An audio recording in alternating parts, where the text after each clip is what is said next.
Droit et croissance, c'est en fait une plateforme d'échange entre des praticiens du droit et de la finance, mais aussi des affaires, et des chercheurs. En fait, le but, c'est de rassembler les gens, de faire en sorte qu'ils puissent davantage travailler entre eux au service d'une recherche prospective et de fond pour faire avancer les choses. Alors avancer les choses, c'est un grand mot.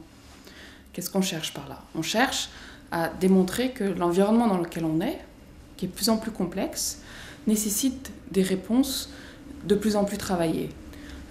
Ces questions, ces réflexions, elles portent autour du financement des entreprises, des restructurations, de l'organisation des grands groupes, de la manière dont les entrepreneurs doivent rebondir. Nous, on considère qu'il y a un vrai problème en France dans l'enseignement et la recherche. En fait, vous avez d'un côté la finance, d'un autre côté le droit, et enfin l'économie.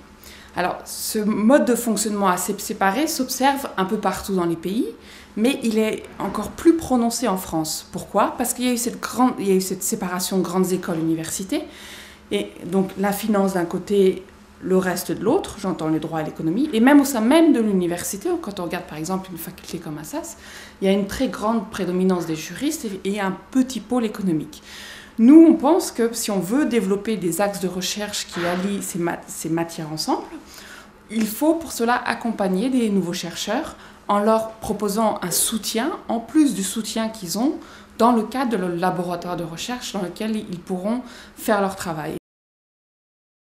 Moi, je pense sincèrement que ce qu'on appelle la dictature des marchés financiers, en fait, c'est des grands mots pour dire en fait, qu'on ne contrôle pas effectivement les systèmes et que du coup, cette difficulté à contrôler en fait, les tenants et les aboutissants du système qu'on a mis en place à un moment donné nécessite, à notre sens, davantage d'efforts et de travail pour comprendre et arriver justement à mettre en place une règle efficiente qui à la fois permette à l'économie de croître et donc au service de tout le monde, mais aussi d'être contrôlée et de ne pas entraîner certaines dérives.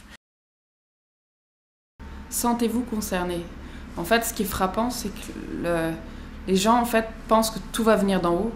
Et j'ai envie de dire que chacun, là où il est, dans son propre environnement, peut agir. Il peut agir d'une manière différente, mais ne croyez pas que ce qui nous entoure vous dépasse.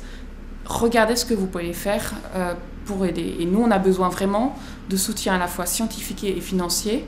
Et donc, c'est à vous d'agir là-dessus.